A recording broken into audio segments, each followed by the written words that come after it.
The Pharisees and Sadducees came to Jesus and tested him by asking him to show them a sign from heaven. He replied, When evening comes, you say, "It will be fair weather, for the sky is red." And in the morning, "Today it will be stormy, for the sky is red and overcast."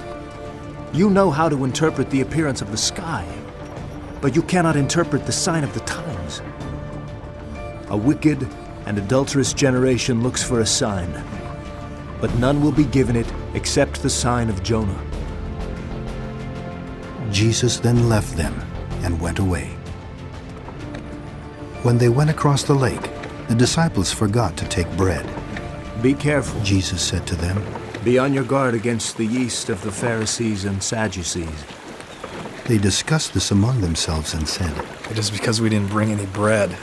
Aware of their discussion, Jesus asked, You of little faith, why are you talking among yourselves about having no bread? Do you still not understand?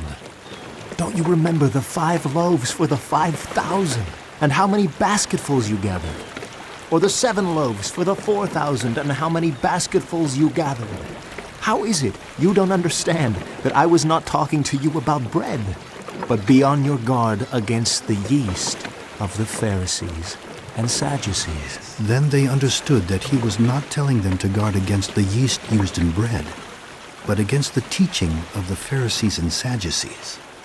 When Jesus came to the region of Caesarea Philippi, he asked his disciples, Who do people say the Son of Man is? They replied, Some say John the Baptist, others say Elijah, and still others, Jeremiah or one of the prophets. But what about you? He asked. Who do you say I am?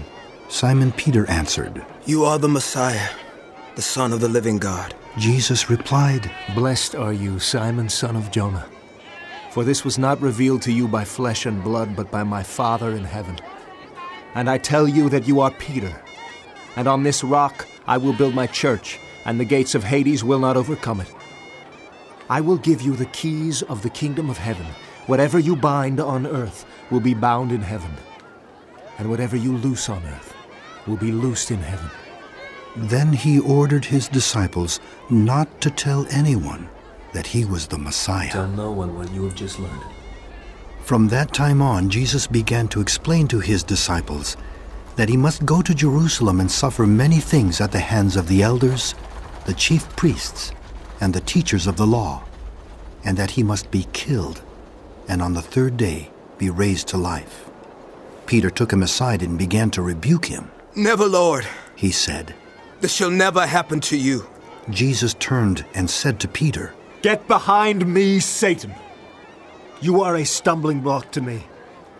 You do not have in mind the concerns of God, but merely human concerns. Then Jesus said to his disciples, Whoever wants to be my disciple must deny themselves and take up their cross and follow me. For whoever wants to save their life will lose it. But whoever loses their life for me will find it.